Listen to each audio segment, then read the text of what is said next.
Glad you workers' comp for that one. I know. You a shorts and t-shirt and all weather kind of guy? Yeah, honestly, I thought it was going to be a little warmer out here. I like hoodies. At the same time, I'm trying to, do my own thing without the hoodie, and now I'm just going to freeze my butt off. All right, I'm ready. What did you accomplish yesterday? What are you trying to accomplish today? Yeah, I think first and foremost, yesterday was more of an evaluation day to see how these guys are physically and also mentally.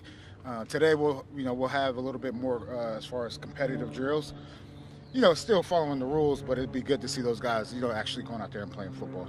Is there anyone that really impressed you that first day, that stood out to you? Honestly, we have 20 tryout guys here as well. And so there are a lot of guys that, they came out here and look good in shorts and T-shirts. But I think the thing we have to remember is it's football. So there have been a lot of shorts and T-shirt all-stars that never really touched the field, and we'll have to wait and see until we get the pads on. Jerod, what were your early impressions of Drake? Early impressions of Drake, look, he has a lot to work on. But I have no doubt that he'll put the time in. So, I know you guys saw him out, or you didn't see him out here yesterday, but, he was here all night trying to get, on the same page as everyone else. So. Jerod, when it comes to Drake, what type of work are you guys doing with him, not on the practice field, to try to get him up to speed when it comes to the playbook and the offense? Yeah, it just comes down to time. That's the biggest hurdle. And then, you work under some of these phase 2, phase 3 rules where you don't have as much time as you want to, so you can't have those conversations. But look, it's all about, hard work works. We talk about it all the time, and he's working hard. So day one is kind of hard. It's kind of hard to really say, this guy did X, Y, and Z. Jerod, is there a primary person who'll be kind of in the ear of Drake, excuse me, and Joe? Is it T.C. McCartney? Is it Alex? Yeah, Is it Ben? no, that's a great question. I would say, across the league, most offensive coordinators, they interact with the quarterback, the starting quarterback for the most part. We do have a group of coaches that have quarterback backgrounds, but I would say overall it'd be AVP as far as that lead guy. With Drake, but With Drake, with Jacoby, and you don't know who the starter is yet. That's right. We don't know who the starter is. So AVP would be in all of those. Go ahead. Another follow. No. Just making sure. Going off of that, how would you describe the division of labor with the coaching staff in terms of developing Drake and his individual development against running the offense? No, that's a great question. There has to be balance there. You don't want Drake hearing too many voices, and once again, that's why I'm saying, AVP will be the lead guy as far as that communication with Drake. You guys are, in terms of what you can work on and accomplish just over the course of the minicamp, is the playbook able to be a part of that equation there? Are these guys studying day one? Yeah, they're studying the plays that we're going to run during the season. And, you want to see if these guys can take what they pick up in the classroom and see if they can apply it on the field. So. Regarding that relationship between AVP and the quarterbacks, how much of that is due to what you've learned about multiple voices in a quarterback's ear, having one guy that's talking to him as opposed to hearing from different people? Yeah, I just, honestly, that's my own life. So, you hear all these voices, you have to have a small circle that you really can talk to and trust. And I think AVP's in that circle. I know AVP's in that circle with Drake and the rest of these the quarterbacks. Have you seen much change with you in terms of how you attack a practice?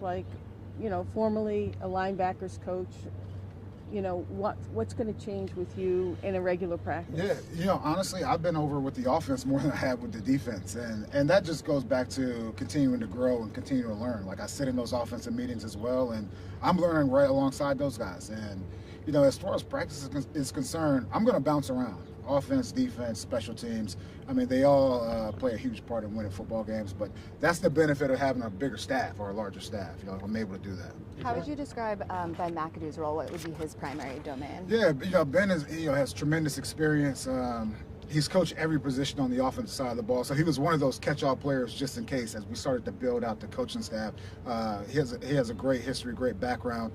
He also helps me with some of the, the scheduling stuff, almost like an assistant head coach type of role there. But I do have a small circle of people I lean on as far as that's concerned. Jerod, two rookie quarterbacks, are they both on the same developmental schedule? Do you development them simultaneously, or do you do separate things with them? No, you have to do it together. When you want it to be a fair competition, especially when we start doing offense versus defense. And look, once again, we have a lot of coaches here that know the position, and so those guys, after the allotted time, they have to take it on their own to go out there and get better. So that's where you really start to see separation of those guys that do a little bit extra. Have you seen Joe throw the ball yet?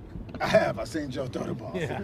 Hey, he over here like double dutch. You ready to jump in? You don't even know what double. No, you don't jump double dutch like It's a that. song. It's a whole song. Javon Baker. What's the wait? A song for double dutch? Yeah. What is it? It's like a rap song from the early 80s. No, it's. What? All right. Yeah. Listen to me. Javon Baker expressed a high level of self-confidence, which is great. I'm sure you want that, but is there a point in which you say, that's terrific? You know what? Let's have a little less of that. Yeah, honestly, like for me, I want these guys to have a personality. I want them to feel free to talk about certain things. Look, we'll have rules of what to talk about, but now once he puts it out there, he has to show it every day out here on the football field. If not, he's just a talker, and then you start to lose the respect of the locker room and things like that. So, look, he said it, you put it out there, and now you got to show us. Jerod, the team is interviewing for this executive VP of player personnel. I'm curious, just how does that tie into you? How important is that? No, for me, it's really just been about rookie minicamp. And I hate to give you that answer, but like we have guys here that are going to be on our team, and so I just really been focusing on that. Jerod, I think report came out that Matthew Slater is going to be on your staff. Can you just talk about what his role is going to be? Yeah, Slate is on the staff, and I'm happy about that. You know, we came in together in 2008. Whoever would have thought, and I always joke with him, like when we were in that room, rookie minicamp, that he would have a gold jacket one day. And hopefully he does get that gold jacket. But he's an advisor for me. You know, all things football and honestly the things off the field. He's a very smart individual, and I would say we see most things the same way. And at the same time, I know he's a guy that will be honest with me. You know, once you put the head coach hat on, it's hard to find people who are honest with you. But Can you do double dutch together? if we could double dutch together, no doubt. Will you have like a player developmental role too? Like, will he try Yeah, to that's part of it. That's part of it. But once again, I would say he's just one of my advisors. Yeah. Does this kind of feel a little like a booster camp for you when your first head coaching job, kind of getting your way in? Yeah, honestly, yeah, it feels great. It feels great to get on the first day I was out on the field with the guys. That was like that aha moment. Everyone was asking me, you know, how does it feel? It felt regular to me to be inside, but as soon as I came out here and was able to like talk to different positions, that was like that aha moment. Did you watch the Tom Brady roast? Nah. You know what?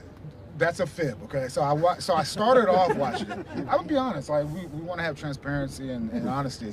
I started off watching it, and then I was like, I'm gonna change the channel. Too much? Huh? It was too much for me, but it is what it is. You have to go back and at least watch Bill during it, though. No, I'm not watching. I haven't watched the Dynasty. I haven't watched the whole roast. I'm just focused on what I have to do. I think you guys would be nice to me if we win games, not watching Netflix. Doing 2 more questions? Any tryout guys impress you? There are a few, you know, and look, once again, like this is another day to add into it. You can't just take one day and say, you know, this guy showed out. I know that's the hot thing to do. At the same time, you know, we'll do a lot here today, and you guys will get a chance to see these guys as well. So, ask me that next time we talk. What do you look for from those tryout guys? Honestly, it's about movement skills. It's an evaluation, right? So it's about movement skills. It's about what they can pick up in the classroom, how these guys learn, and how they can help our team going forward. Thanks, Jerod. Thanks, guys. Appreciate it.